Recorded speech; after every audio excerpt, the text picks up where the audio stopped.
सध्या दुधाचे दर आणि त्यावरून होणारी शेतकऱ्यांची अवस्था, दुग्ध व्यवसायासाठी होणारा खर्च आणि मिळणारं उत्पन्न पाहून कोणताही नवखा माणूस या व्यवसायात उडी टाकण्याचं धाडस न करण्याच्या मानसिकतेत असतानाच अहमदनगर जिल्ह्यातील निघोज गावातील 10वी उत्तीर्ण झालेल्या श्रद्धा धवनने दुग्ध व्यवसाय सुरू केलाय आणि आता ती या व्यवसायातून तब्बल 1 कोटी रुपयांची कमाई करते। स्टार्टअप उद्योग सुरू करत दुधाच्या पदार्थांची ती विक्री करते। पोस्ट ऑफिस आणि वेगवेगळ्या दुकानांमधून राज्यभरात ती दुधापासून बनवलेले प्रोडक्ट पाठवते। यामध्ये तूप, लोणी, लस्सी, ताक आणि दही याचा समावेश आहे। महत्त्वाचं म्हणजे तिने वर्षभरात या व्यवसायातून 1 कोटी रुपयांची कमाई केली आहे। राज्यात सध्या गेल्या हंगामासाठी कापूस, सोयाबीन उत्पादकांना अनुदान देण्याच्या उद्देशाने प्रक्रिया पार पाडली जाते। अकोला जिल्ह्यात यासाठी गावोगावी याद्या लावण्यात आल्या असून कृषी सहाय्यकांना कागदपत्रे, संमतीपत्र गोळा करण्याचे काम देण्यात आले। मात्र याद्यांमध्ये नावे नसल्याचा राग कृषी सहाय्यकांवर काढण्याचे प्रकार घडत असून काही ठिकाणी त्यांना प्रचंड विरोधाला सामोरं जावं लागतंय। यासाठी कृषी सहाय्यक हा घटक जबाबदार नसतानाही रोषाला बळी पडत असल्यामुळे या अनुदान प्रक्रियेचं काम करणार नसल्याचा इशारा कृषी सहाय्यक संघटनेने कृषी आयुक्तांना पत्राद्वारे दिलाय।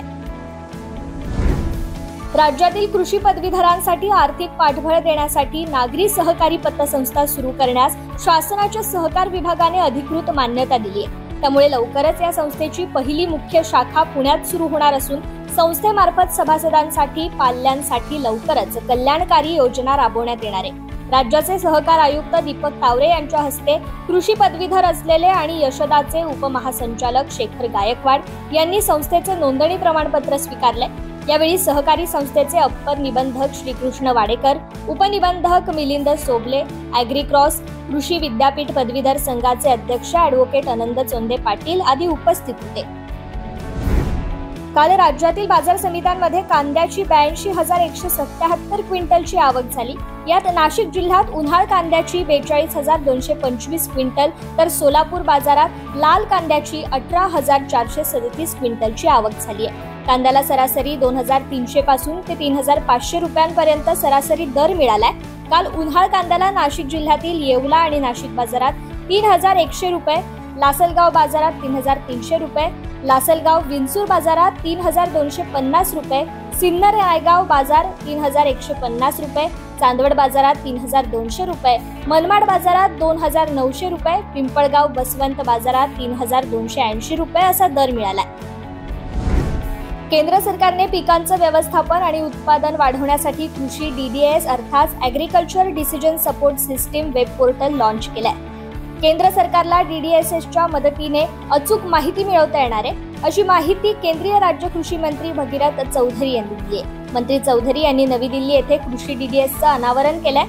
हवामान बदलाच्या काळात कृषी DDS शेतकऱ्यांसाठी मैलाचा दगड ठरेल असा विश्वासही चौधरी यांनी व्यक्त केलाय।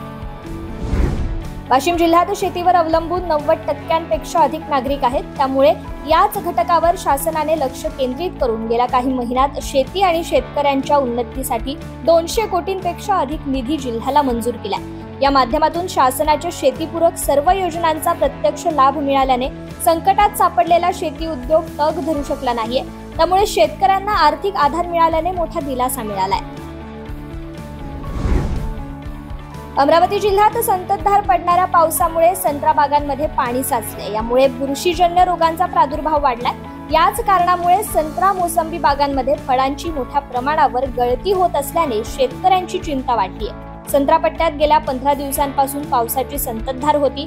साध्या झाडावर आंबिया बहरातील फळे असून ती लिंबापेक्षा थोड्या मोठ्या आकाराची आहे। पावसामुळे बागेत मशागतीसह इतर कोणतीच कामं करणं शक्य नाहीये। त्यामुळे त्याचा परिणाम बागेत बुरशीजन्य रोगांचा प्रादुर्भाव वाढलाय। देशात महाराष्ट्र फळे आणि भाजीपाल्याचे उत्पादन आणि निर्यातीत आघाडीवर आहे। मात्र काढणी पश्चात तंत्रज्ञानाच्या अभावामुळे नुकसान मोठ्या प्रमाणावर होते। हे नुकसान टाळून जास्तीत जास्त शेतीमाल निर्यात होऊन मूल्य साखळी विकसित होण्यासाठी मॅग्नेट प्रकल्प राबवण्यात येतोय। या प्रकल्पाअंतर्गत शेतकऱ्यांनी विविध फळ पिकांच्या उत्पादन ते निर्यात प्रशिक्षणाचा लाभ घ्यावा असं आवाहन विभागीय प्रकल्प संचालक राजेंद्र महाजन यांनी केले। आशियाई विकास बँक अर्थसहाय्यित अग्री बिझनेस नेटवर्क प्रकल्पाअंतर्गत वैकुंठ मेहता राष्ट्रीय सहकार प्रशिक्षण संस्थेत महाराष्ट्र सहकार विकास महामंडळाच्या वतीने आंबा, काजू, पडवळ आणि चिकू या पिकाची काढणी पश्चात तंत्रज्ञान प्रशिक्षण कार्यक्रमाचं आयोजन करण्यात आलं होतं। त्यावेळी महाजन बोलत होते.